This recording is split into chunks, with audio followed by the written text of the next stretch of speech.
Southgate, you're the one. You still turn me on. Football's coming home again.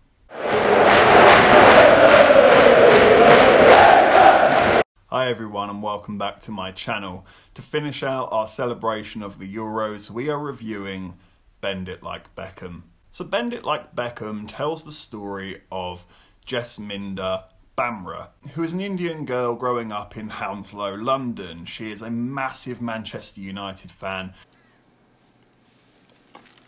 but more importantly, she's a massive fan of David Beckham. Being a girl in this time frame liking football wasn't easy. It wasn't really a thing. You could join a girls' team, but you weren't taken seriously. That sadly is just the truth of the time, especially in the UK. And on top of that, she also has to deal with the fact that she is an Indian girl adapting to the UK and how the UK do things in comparison to her culture. She basically wants to achieve the impossible. She wants to be the best football player there ever was. And yet everyone around her, every rule, every tradition says she can't be, but her skill says otherwise. What I really like about Bend It Like Beckham is that it has a conversation about sport that no other film really has the balls to talk about. Sport is supposed to be the great equaliser, whether you're from France, Germany, whether you're small, tall, fat, thin, it really doesn't matter. Anyone can be a god on their given day, and that is why we love sport so much. Sport should be for everyone. It is inclusive. It's an important part of life, exercise, mental health. It helps all of these things. And yet, as much as we say that it's for everyone, sometimes traditions and stereotypes actually stop people from being involved. Jess, being a girl, is told she can't play.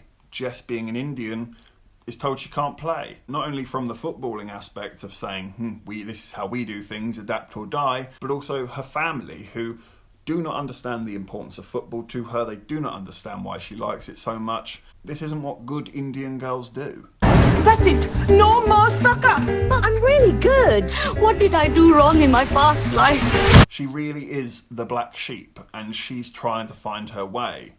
And I think that's beautiful. I think that's so relatable for just about anyone. It doesn't even have to be with sport. You know, you think about your parents growing up in the punk rock phase of music. It's applicable to them there. Do you think your grandparents were totally cool with your dad coming home with a mohawk and mascara under his eyes?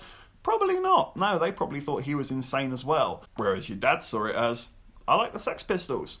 What are you going to do about it? That's all this really is, to be honest. That's the conversation they're essentially having. Just because somebody loves something and you don't understand it, that doesn't then give you a right to try and destroy what that person likes. Let them do them. Let you do you. And that really is what the film's trying to say. And I love that this film is just so ahead of its time. These are conversations we are having today. Footballers today are taking the knee in a stand against racism.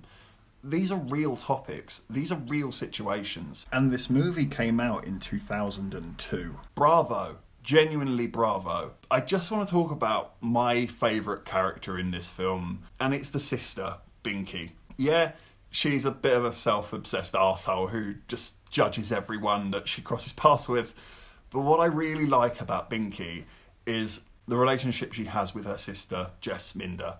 I think that's just perfectly done. I have an older sister, and I totally see our relationship between those two. There's one small scene where Jess is lying about playing football to her parents. She tells them she has a job, and the parents unknowingly ask the sister to pick Jess up from her job. She's obviously not there, and the sister comes home to face the music, and she has the perfect opportunity to drop her sister in the shit here. And she doesn't. She goes along with it. She says, it's fine, don't worry about it. And as soon as the parents leave, she pulls her sister across and says, a word, now. But not only that, as soon as Jess drops the ball for Binky, Binky says fuck you and just drops Jess in the shit as well. But then the next day, they're back to helping each other out behind the parents' back. That is exactly what siblings do, and I just love that they nail that so well. They even discuss things like regret. The father was really good at cricket back in his day, but when he joined the local cricket club, they laughed at him for wearing a turban,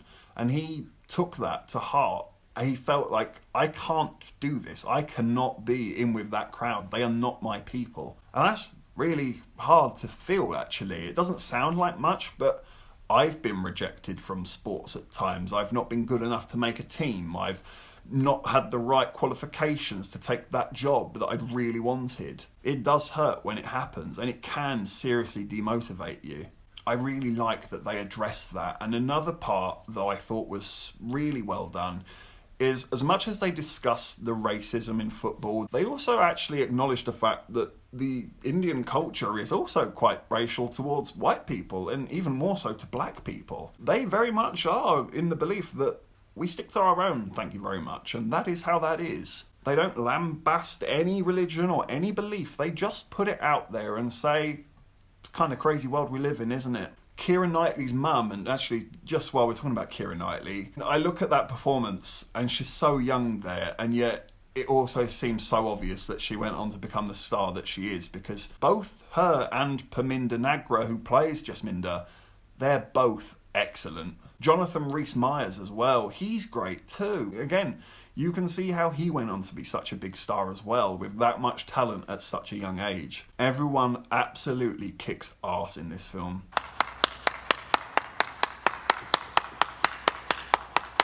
But heading back to Keira Knightley, they even discussed the worry that Keira Knightley's mum is hugely concerned that Keira Knightley could be a lesbian. When you look at that today, we have become a lot more understanding and accepting, if you will. But it hasn't always been the case, and it's more recent than you'd like to think. She loves football, and her mum doesn't understand that at all. And rather than try and meet her on her level, at least, step towards her a little bit, she lets her imagination get the better of her, and it exposes her really for what she is a little bit, which is quite narcissistic, to be honest. I just think the film does such a good job of exploring such a really deep and potentially combustible situation, and yet never points the finger at any single one for being wrong. It shows that it doesn't matter what side of the ball you're on, you're gonna have flaws to a character because you're a human being, and we're all just trying to figure this shit out. And I love that it does all of this with a feel-good tone throughout. I do have some very, very small complaints. I don't really care for the whole love triangle thing between Jess, Keira Knightley's character, and the coach. I think it gets a little bit too teen drama around that point. Thankfully, it doesn't outstay its welcome. They do move on with it quite quickly. And I also think some of the editing in the football is shaky. There's genuinely one very brief cut where Keira Knightley just goes, and it's like, jog on. But these are such small complaints that they just don't ruin the film for me at all. I can totally ride along with them. So I'm gonna give Bend It Like Beckham a 10 out of 10.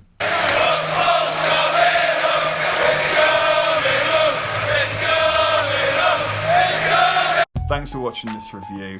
Please leave a like and subscribe. Make sure you hit the bell icon so you don't miss any further uploads. And be sure to leave a comment. I would love to know what you thought of the film. Take care. I look forward to seeing you on the next one. And most importantly, come on, England.